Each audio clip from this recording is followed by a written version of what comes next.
রমাজান শব্দের শাব্দিক অর্থ হচ্ছে পুড়িয়ে ছারখার করা, জ্বালিয়ে দেওয়া। রমাজান মানুষের গুনাহকে পুড়িয়ে ছারখার করে দেয়, এই জন্য রমাজানের নাম রমাদান। রমাজান মাসের এত মহত্ব এবং এত শ্রেষ্ঠত্বের সবচেয়ে বড় কারণ হচ্ছে এই মাসে পবিত্র কোরআন অবতীর্ণ হয়েছে। পবিত্র কোরআন অবতীর্ণ হওয়ার সাথে সংশ্লিষ্ট যা কিছু আছে তার সবই বরকতময়, মহৎ এবং মহান।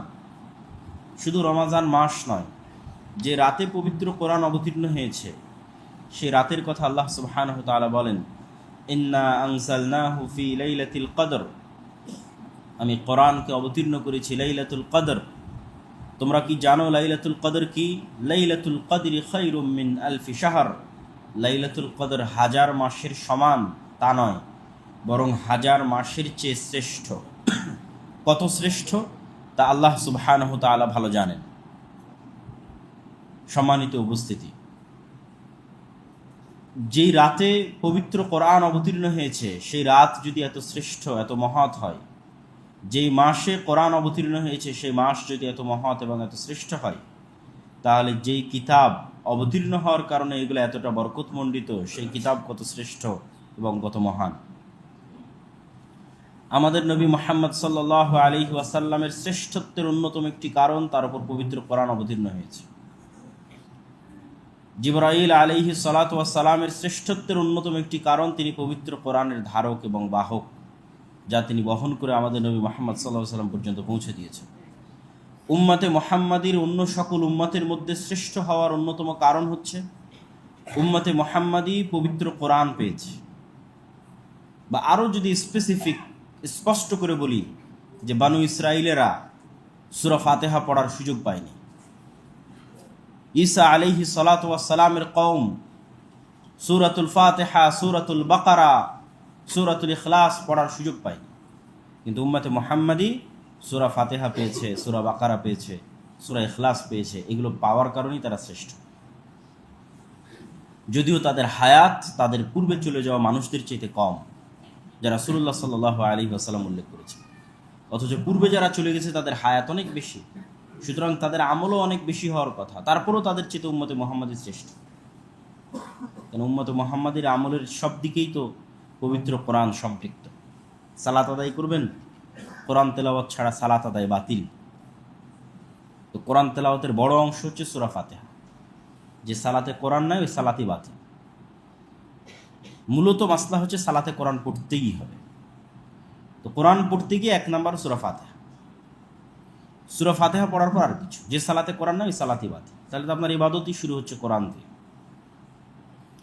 সম্মানিত উপস্থিতি, ঠিক এই রমজান মাসের শ্রেষ্ঠত্ব এবং মহত্ব হচ্ছে এই রমজানে পবিত্র কোরআন অবতীর্ণ হয়েছে।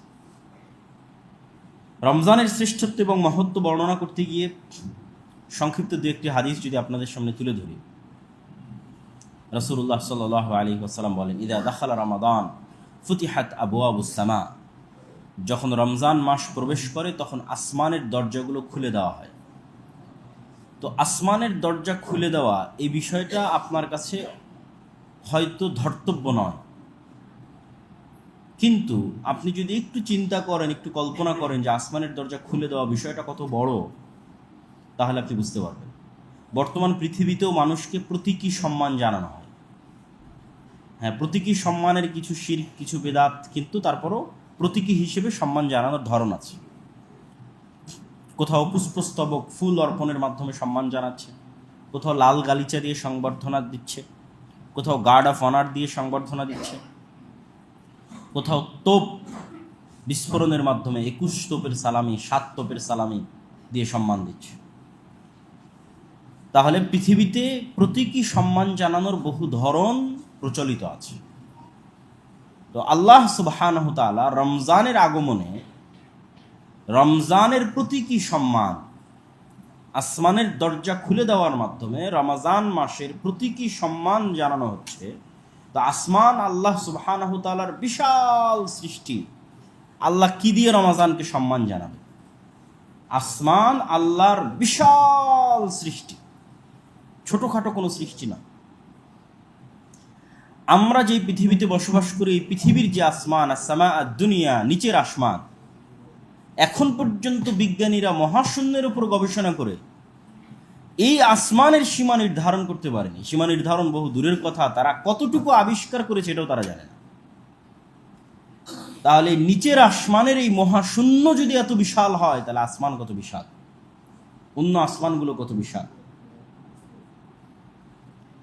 তাহলে প্রথমত আপনি অনুভব করেন আসমানের বিশালতা, যে আসমান কত বিশাল।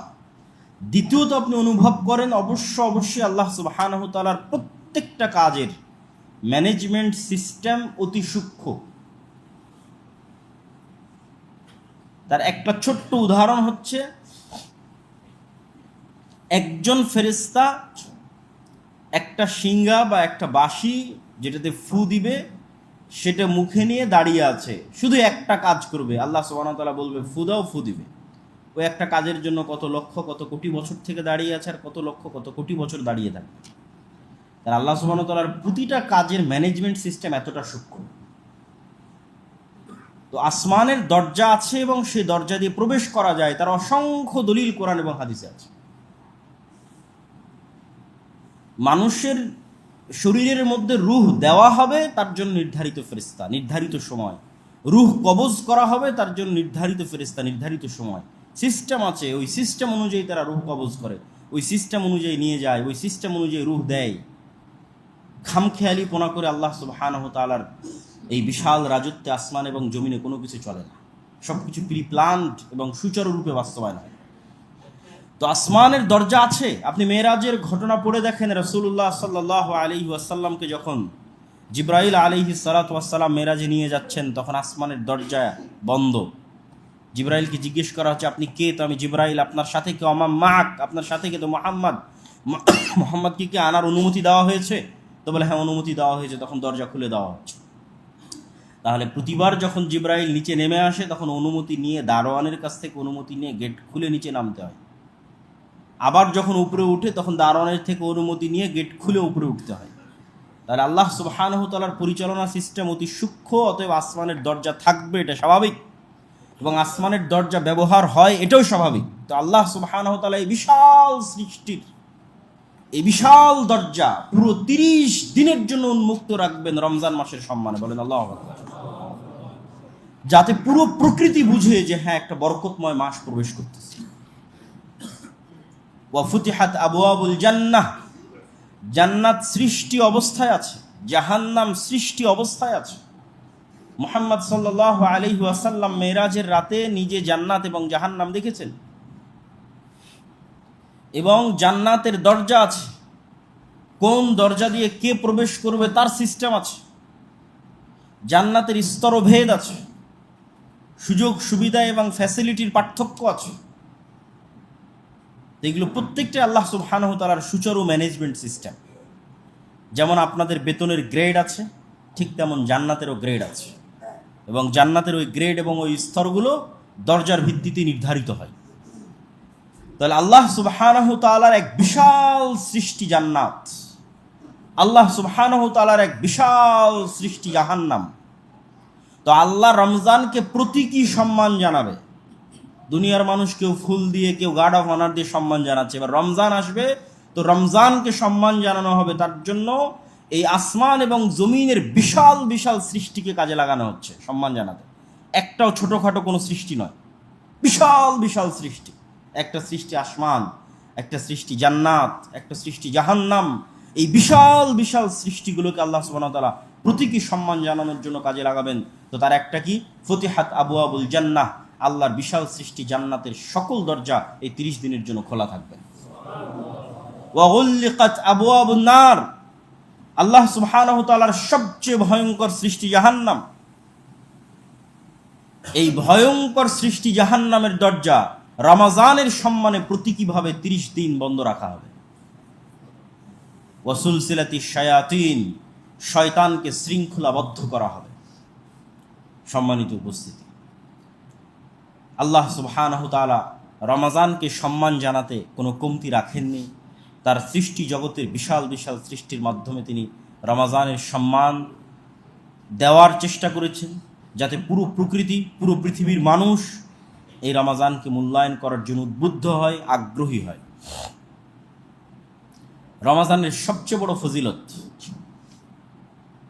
হচ্ছে রমাজানে তিনটে এমন কাজ আছে যেই কাজ মানুষের অতীতের সকল গুনাহকে ক্ষমা করে দিতে পারে। আবু হুরায়রা রাদিয়াল্লাহু তাআলা থেকে বর্ণিত, তিনি বলেন, মান সামা রমাদানা ঈমানান ওয়া ইহতিসাবান, যে ব্যক্তি রমাজান মাসে ঈমানের সাথে নেকির আশায় সিয়াম পালন করলো, তার পূর্বে সকল গুনাহ ক্ষমা হয়ে গেল।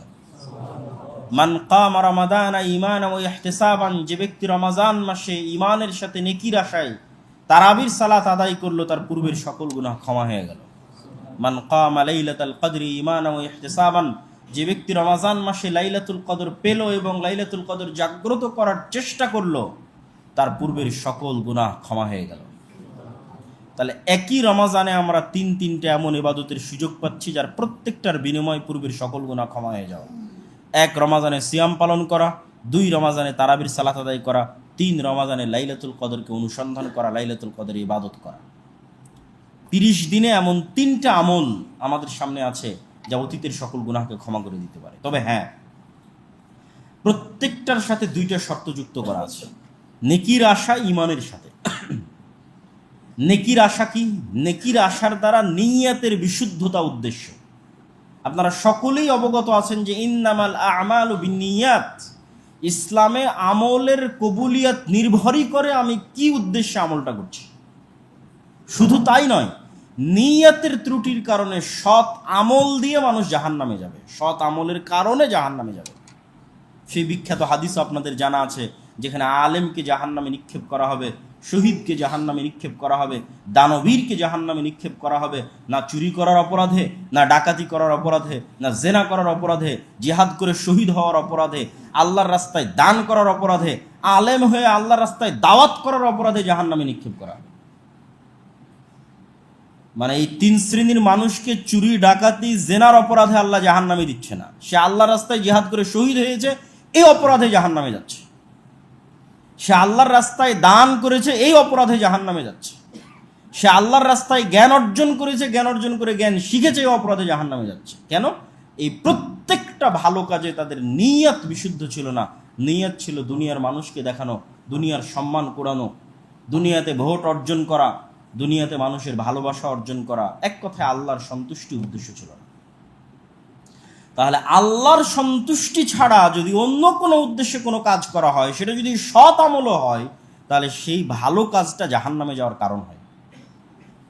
তাহলে এই রমাজান মাসে আমরা যদি অতীতের পূর্বের সকল গুনাহ ক্ষমা হওয়ার এই অফারটা রিসিভ করতে চাই, তাহলে 1 নম্বর শর্ত পূরণ করতে হবে নিয়তের বিশুদ্ধতা। তথা বন্ধু বান্ধব, ফ্রেন্ড সার্কেল, সোশ্যাল স্ট্যাটাস, এগুলো মেনটেন করার জন্য আপনি সিয়াম রাখতেছেন, কলিগ সবাই সিয়াম আছে এই জন্য সিয়াম রাখতেছেন, ফ্রেন্ড সার্কেল সবাই সিয়াম আছে এই জন্য রাখতেছেন, এগুলো সকল নিয়ত থেকে বের হয়ে আসতে।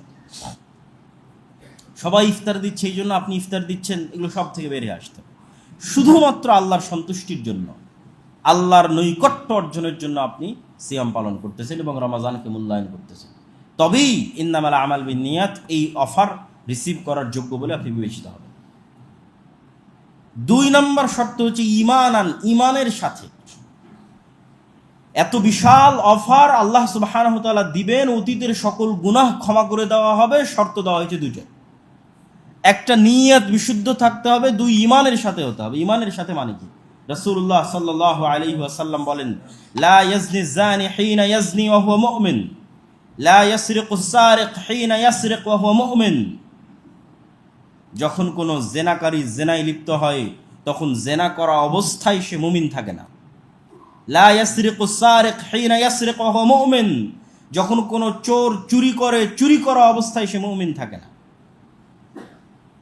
তাহলে বোঝা গেল, মানুষ যখন কোনো গুনাহের কাজে লিপ্ত হয়, তখন তার অন্তরে পূর্ণাঙ্গ ঈমান বিরাজ করে না ঈমান কমে যায়? তাহলে এবার এই শর্ত পূরণ করতে হলে দ্বিতীয় শর্ত হচ্ছে ঈমানের সাথে মানে গুনাহবিহীন পূর্ণাঙ্গ ঈমান অবস্থায়। তো পূর্ণাঙ্গ ঈমান অবস্থায় কোনটা? গুনাহবিহীন অবস্থায়। তাহলে রমাজানের এত বড় বিশাল অফার আপনি পাবেন এই শর্ত পূরণ করলে, যে আপনি গুনাহবিহীন অবস্থায় সিয়াম পালন করতেছেন। আর যদি গুনাহবিহীন অবস্থায় সিয়াম আপনার না হয়, তাহলে আসলে তো আপনি সিয়ামই রাখেননি। কেননা ইসলামে সিয়ামের মূল উদ্দেশ্য না খেয়ে থাকা নয়, না খেয়ে থাকা একটা ওসিলা, মূল উদ্দেশ্য পাপ মুক্ত থাকা। তো না খেয়ে থাকলে পাপের প্রতি আগ্রহ অটোমেটিক কমে যায়।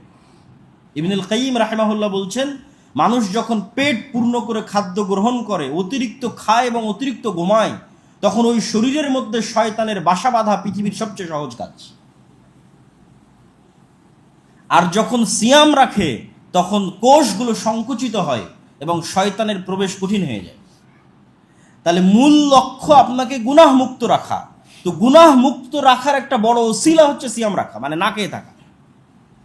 তাহলে যখন আপনি না খেয়ে থেকেও গুনাহ করছেন, তখন তো আপনি মূল উদ্দেশ্যই লঙ্ঘন করছেন, মানে সিয়ামই নাই। এই জন্য রাসূলুল্লাহ সাল্লাল্লাহু আলাইহি ওয়াসাল্লাম বলছেন, মাল্লাম ইয়াদা কাওলা যুরি ওয়াল আমালা বিহি ফালাইসা লিল্লাহি হাজাতুন আন ইয়াদা তুআমাহু ওয়া শারাবাহু। যে ব্যক্তি রমাজান মাসে গুনাহের কথা এবং গুনাহের কাজ পরিত্যাগ করল না, আল্লাহ সুবহানাহু ওয়া তাআলার কোনোই প্রয়োজন নাই তার না খেয়ে থাকার আর তার ক্ষুধার্ত থাকার। স্পষ্ট কথা, কেননা এটা তো মূল উদ্দেশ্য নয়। আল্লাহ সুবহানাহু ওয়া তাআলা আপনি না খেয়ে থাকবেন, এটা মূল উদ্দেশ্য নয়। অন্য ধর্মের হতে পারে, উপোস থাকা হতে পারে, কিন্তু ইসলামের মূল উদ্দেশ্য হচ্ছে আপনি গুনাহ মুক্ত থাকবেন। আপনার শাহওয়াত, অন্তরের কুপরিকল্পনাকে কন্ট্রোলে রাখবেন। আর অন্তরের কুপরিকল্পনাকে কন্ট্রোলে রাখা সহজ করে দিবে না খেয়ে থাকা। আর যখন ওইটা আপনি লঙ্ঘন করতেছেন, তখন আসলে আপনি সিয়ামের এই যে ফজিলত, আসলে তো সিয়ামই পালন হচ্ছে না, ফজিলত তো বহুদূরের কথা। মানে ইসলামের দৃষ্টিতে সিয়ামের সংজ্ঞা পূর্ণ হচ্ছে না। কিন্তু আমরা যারা কালচারালি সিয়াম পালন করি, বন্ধু বান্ধব, ফ্রেন্ড সার্কেল, সোশ্যাল স্ট্যাটাস, তারা দেখবেন সিয়ামও আছে, আবার এদিকে নামাজের কোনো নামগন্ধ নাই। কত শত মানুষ রাস্তাঘাটে দেখবেন না খেয়ে আছে, নামাজের কোনো গুরুত্ব নাই। তাহলে এটা কিসের সিয়াম? এই সিয়ামের কিসের ফজিলত? এই সিয়ামের কিসের কবুলিয়াত? এই সিয়াম তো লোক দেখানো সিয়াম, আর লোক দেখানো সিয়াম তো জাহান্নামে নিয়ে যাবে। দেখবেন সিয়াম আছে, আবার স্কুল কলেজ ইউনিভার্সিটির স্টুডেন্টরা তাদের গার্লফ্রেন্ড বয়ফ্রেন্ডের সাথে ঠিকই তাদের চ্যাটিং, কথোপকথন, মেসেঞ্জার, গল্প সবই চলতেছে। তাহলে কিসের সিয়াম? আবার ইফতার পার্টির নামে ইউনিভার্সিটি, কলেজ, বিশ্ববিদ্যালয়গুলোতে ওপেন ফ্রি মিক্সিং চলতেছে। কিসের সিয়াম, কিসের ইফতার? সম্মানিত উপস্থিতি, আমরা কিন্তু সিয়ামের আসল উদ্দেশ্যই হারিয়ে ফেলেছি। যা প্রথম যে আয়াতটা পড়েছি, সে আয়াত এটাই বলা আছে, ইয়া আইয়ুহাল্লাযীনা আমানু কুতিবা আলাইকুমুস সিয়াম, হে ইমানদারগণ, তোমাদের উপর সিয়াম ফরজ করা হয়েছে, কামা কুতিবা আলাল্লাযীনা মিন ক্বাবলিকুম, যেমন তোমাদের অতীতে চলে যাওয়া উম্মতের উপর ফরজ করা হয়েছিল, লাআল্লাকুম তাত্তাকুন, যাতে সিয়ামের মাধ্যমে তোমরা পরহেজগারিতা অর্জন করতে পারো, আল্লাহ ভীতি অর্জন করতে পারো। এই সিয়াম অনেক বড় একটা প্রশিক্ষণের মাস, ভালো অভ্যাস গড়ে তোলার জন্য, ভালো আদর্শ গড়ে তোলার জন্য। এটা একটা চ্যালেঞ্জ, একটা ট্রেনিং কোর্স। আপনি যদি 40 দিনের আর্মির, সেনাবাহিনীর কোনো কোর্সে যান, তো তাদের নিজস্ব সিস্টেম আপনাকে ফলো করতে হবে, যাতে ওইটাতে আপনি অভ্যস্ত হতে পারেন। মানুষ একদিনে কোনো অভ্যাস তৈরি করতে পারে না। আর একবার যখন বারবার করার মাধ্যমে একবার যখন অভ্যাস হয়ে যায়, তখন সাবকনসিয়াস মাইন্ডে ওটা সেভ হয়ে যায়। তখন ওই কাজ করা মানুষের জন্য অনেক সহজ হয়। যে বারবার ড্রাইভিং করেছে, 500, 15, 20, 30 বছর থেকে ড্রাইভিং করে আসতেছে, সে অটোমেটিক তার হাত, তার পা, তার চোখ কখন ব্রেকে যেতে হবে, কখন বাঁশি দিতে হবে অটোমেটিক হয়। কেন? তার সাবকনসিয়াস মাইন্ড ওটা সেভ করে রেখেছে, যেহেতু দীর্ঘদিন থেকে করছে। যে ব্যক্তি টানা বহুদিন থেকে সালাত আদায় করতেছে, আপনি নিজেও পরীক্ষা করে দেখতে পারেন, এই রমাজানকে যদি একটা চ্যালেঞ্জ হিসেবে নেন, রমাজানকে প্রোডাক্টিভ করার সবচেয়ে বড় উপায় হচ্ছে রমাজানকে চ্যালেঞ্জ হিসেবে নেওয়া। আর এই চ্যালেঞ্জটা মানুষের সাইকোলজির সাথে যায়। মানে একটা মানুষকে যদি আপনি বলেন যে তোমাকে আজীবনের জন্য বিড়ি সিগারেট খাওয়া বন্ধ করে দিতে হবে, এই ডিসিশন নেওয়া কঠিন হতে পারে মানুষটার জন্য। বাট তাকে যদি বলেন 30 দিনের জন্য তোমাকে বিড়ি সিগারেট বন্ধ করতে হবে, ডিসিশন নেওয়া সহজ।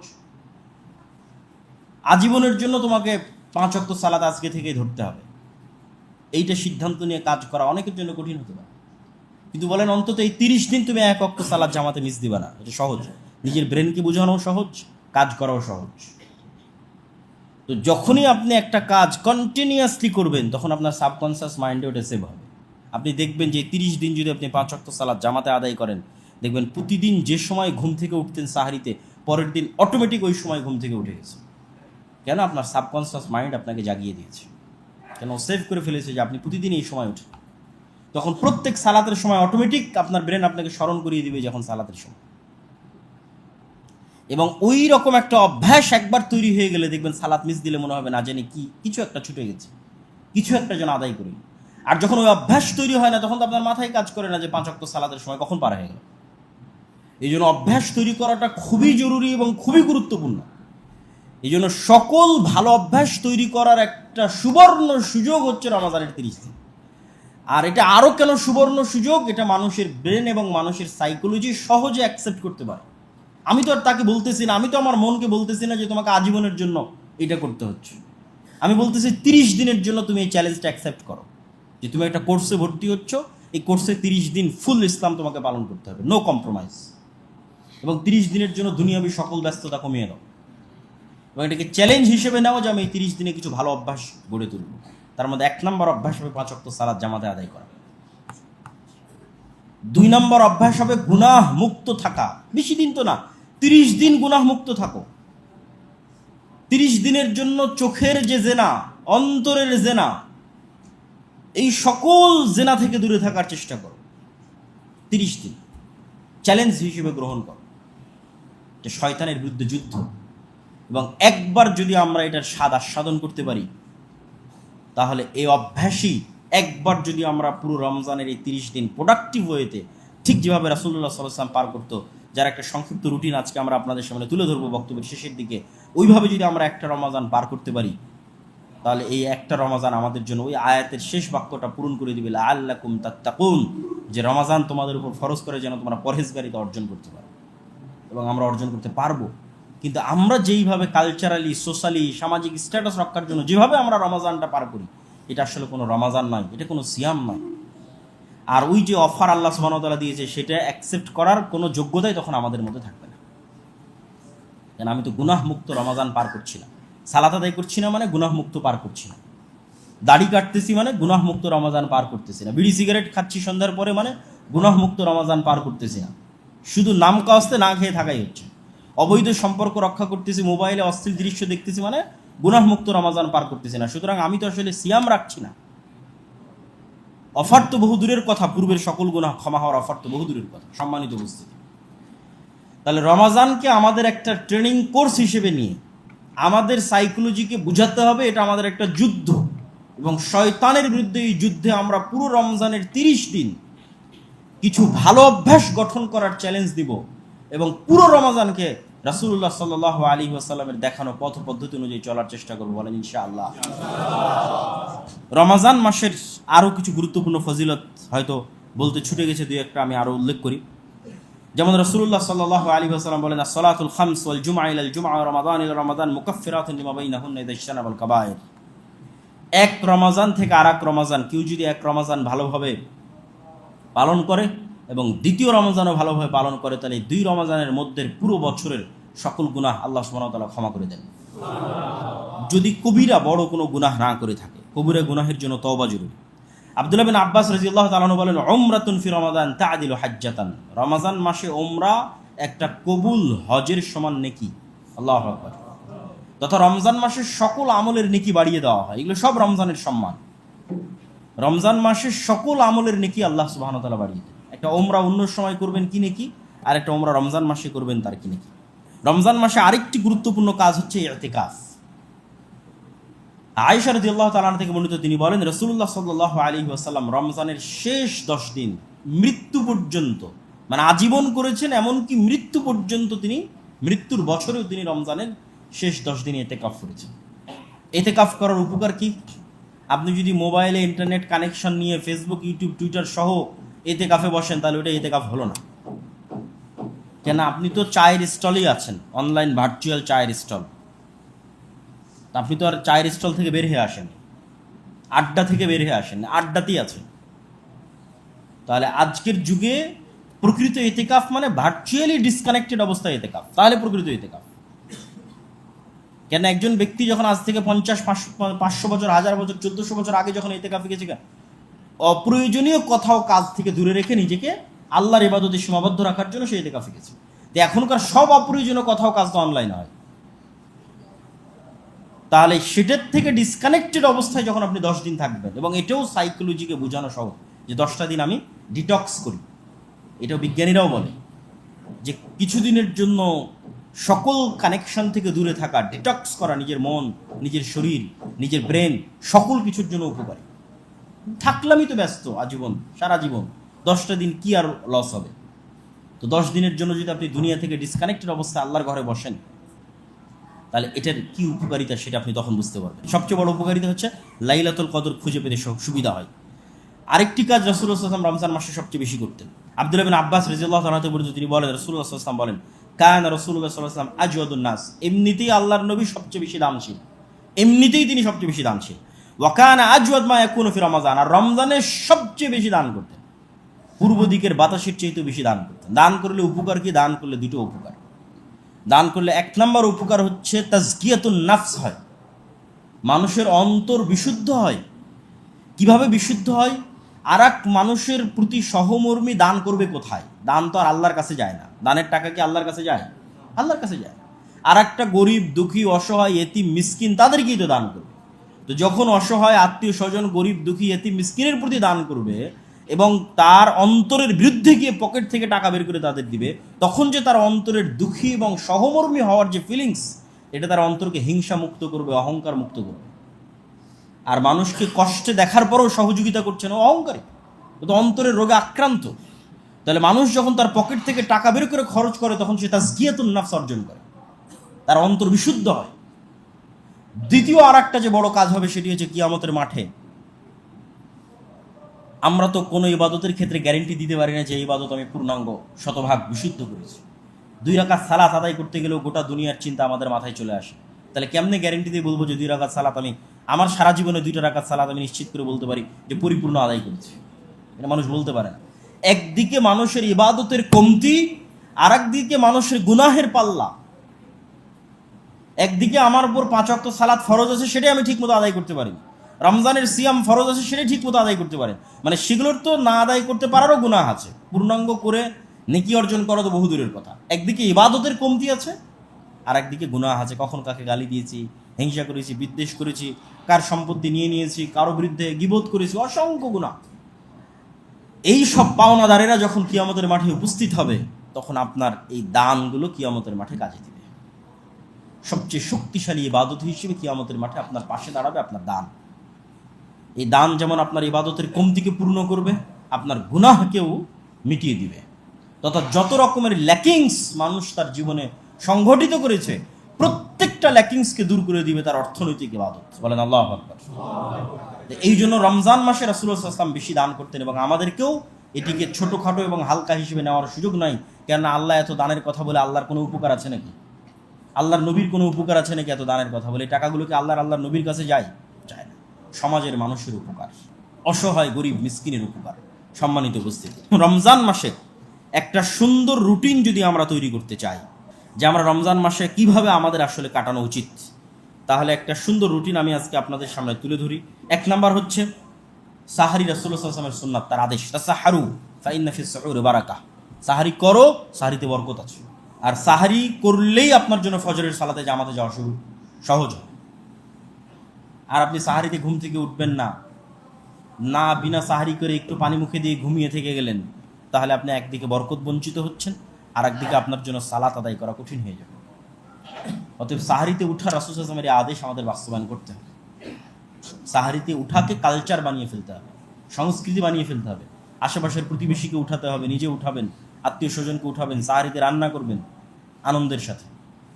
সাহারি করার পর জামাতে সালাত আদায়ের উদ্দেশ্যে মসজিদে গমন, এবং মসজিদে গমন করার পর ফজরের পরে যে আমাদের ঘুমানোর কালচার আছে, এই কালচার থেকে বেরিয়ে আসতে হবে। যারাই রমজান মাসকে কাজে লাগাতে চাইবে, একটা সুন্দর আদর্শ রুটিন দিয়ে তাদেরকে সবচেয়ে বেশি কাজে লাগাতে হবে ফজরের পরে সময়। রাসূল সাল্লাল্লাহু আলাইহি ওয়াসাল্লাম যেখানে ফজর সালাত আদায় করতেন, ওখানে বসেই সূর্য ওঠা পর্যন্ত আল্লাহর জিকির, আজকার, তাসবিহ, তাহলিল করতেন, এবং এটার অনেক বিশাল ফজিলত আছে। তো ওখানে বসে না পারলেও বাড়িতে এসে হলো সূর্য ওঠা পর্যন্ত ঘুমানো যাবে না, কেননা এই সময়টাতে বরকত অবতীর্ণ হবে। এই বরকতটা সংগ্রহ করতে হবে, নিতে হবে। এবং এই সময়টাই তো মূল সময়, যেখানে আপনি একটু কোরআন তেলাওয়াত করতে পারবেন, জিকির আজকার তাসবিহ তাহলিল করতে পারবেন। সকাল সন্ধ্যার জিকির তো কোনোদিন করেননি, অন্তত এই 30টা দিন করে দেখেন। জিকিরের পাওয়ার আছে, প্রত্যেকটা শব্দের পাওয়ার আছে। শব্দ যেমন তরঙ্গে আওয়াজ সৃষ্টি করে, ঠিক তেমন প্রভাব সৃষ্টি করে। আমি একটা মানুষকে উৎসাহমূলক কথা বললে যেমন তার অন্তরে প্রভাব হয়, নিরুৎসাহিতমূলক কথা বললেও তার অন্তরে প্রভাব হয়। একদল বিজ্ঞানী তো বলছে যে কাঁচের কোনো গ্লাস বা কাঁচের কোনো পাত্রে পানি রেখে যদি তার গায়ে লেখা হয় হেইট, তাহলে ওই পানি যখন বরফ হয় তখন চীর্ণ বিচীর্ণ, দীর্ণ বিদীর্ণ অবস্থায় বরফ হয়। আর যখন ওই কাঁচের পাত্রে পানি রেখে লেখা হয় লাভ, তখন ওটা সুন্দর ভালোভাবে বরফ হয়। আমি সত্য মিথ্যে জানি না, কিন্তু বিজ্ঞানীরা লিখেছে এক্সপেরিমেন্ট করে যে শব্দের পাওয়ার, শব্দের প্রভাব আছে। তো সকাল সন্ধ্যায় জিকির যখন আপনি করবেন এর প্রভাব আছে। কেনা যেখানে আল্লাহ নবী বলছেন আল আইন হাক্কুন, বদনজর সত্য এবং হিংসা সত্য, হিংসা এবং বদনজরের ফলে ক্ষতি হয়। মানুষের কটু কথা এবং মানুষের বদনজর এবং হিংসায় ক্ষতি হয়, জাদুতে ক্ষতি হয়, জাদু সত্য। তাহলে এই প্রত্যেকটা শয়তানি ষড়যন্ত্র থেকে, মানুষের বদনজর থেকে, জাদু থেকে আপনি নিজেকে পরিত্রাণ করবেন কিভাবে, পরিত্রাণ দিবেন কিভাবে? আপনার চারিপাশে যদি শক্তিশালী বর্ম না থাকে, এই শক্তিশালী বর্মই হচ্ছে সকাল সন্ধ্যার জিকির। এমন কোনো মানুষ যে নিয়মিত সকাল সন্ধ্যার জিকিরে আছে, তাকে না বদনজর ক্ষতি করতে পারবে, তাকে না পৃথিবীর কোনো জাদু ক্ষতি করতে পারবে, না তাকে অন্য আর কোনো অদৃশ্য শক্তি, শয়তানি শক্তি তাকে ক্ষতি করতে পারবে না, অসম্ভব। কিন্তু সেটার অভ্যাস কিন্তু আমাদের নাই। তাহলে ওই অভ্যাসটা যদি আমরা তৈরি করতে চাই, তাহলে ফজরের পর ঘুমালে কেমনে হবে? তখনই তো জিকিরের সময়। তাহলে সকাল সন্ধ্যার জিকির এবং কোরআন তেলাওয়াত। সূর্য ওঠার পর ঘুম যেতে হবে। যদি কেউ আরেকটু বেশি আল্লাহ সুবহানাহু ওয়া তাআলার ইবাদত করতে চায়, তাহলে সূর্য ওঠার পর সে চাষতের যে সালাত আছে, সেই সালাত, সেই 2 রাকাত সালাত আদায় করে তখন সে ঘুম যাবে। আর যদি সেটি করার আগ্রহ না থাকে, যেহেতু নফল ইবাদত না করলেও সমস্যা নেই, তাহলে সূর্য ওঠার পরপরই ঘুমিয়ে যাবে। যদি 6টার দিকে সূর্য ওঠে, তাহলে 6টার পরে ঘুমিয়ে যাবে এবং ঘুমিয়ে গিয়ে কাজে যাওয়ার পূর্বে ঘুম থেকে উঠবে, কিন্তু ফজরের পর ঘুমাবে না। ফজরের পরে এই সময়টা জিকির আজকার, তাসবিহ তাহলিল, কোরআন তেলাওয়াতে ব্যয় করতে হবে। তারপরে সারাদিন যা কাজ করলেন, জোহরের সালাত জামাতে আদায় করলেন, আসরের সালাত জামাতে আদায় করলেন, এবার আসর থেকে ইফতার পর্যন্ত, এটা হচ্ছে আর একটা সময়। তথা রমজানকে ভালোভাবে কাজে লাগানোর জন্য 3টে সময়কে সবচেয়ে জরুরি হিসেবে ধরতে হবে। 1 নম্বর সময় ফজরের পর থেকে সূর্য ওঠা পর্যন্ত, 2 নম্বর সময় আসরের পর থেকে সূর্য ডুবা পর্যন্ত। সব ব্যস্ততা কমিয়ে ফেলতে হবে। এত ইফতারি আয়োজনের প্রয়োজন নাই। অত ইফতারি আয়োজন করলে আপনি পুরো 30 দিনে যে আপনার স্বাস্থ্যগত উন্নতি ঘটাবেন, সেটা তো আর অবনতি হয়ে যাবে। সকল মেডিকেলের ডাক্তাররা জানে যে অটোফেজি না খেয়ে থাকার মাধ্যমে শরীরের কি উপকার হয়। তা আমরা যদি একটু স্বাস্থ্যসম্মত সাহারি এবং ইফতারি করি, তাহলে 30 দিনে আপনি দুনিয়াবি উপকারও পাবেন।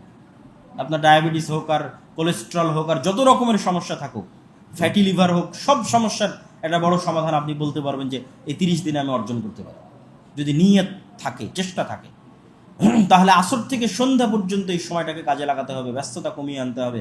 তখনও জিকির আজকার, কোরআন তেলাওয়াত, জ্ঞান অর্জন, আল্লাহ সুবহানাহু ওয়া তাআলার সন্তুষ্টির জন্য এই সময়টা কাজে লাগাতে হবে। ওখানে আরেকটা কাজ আমরা করতে পারি, সেটা হচ্ছে মানুষকে ইফতারি করানো।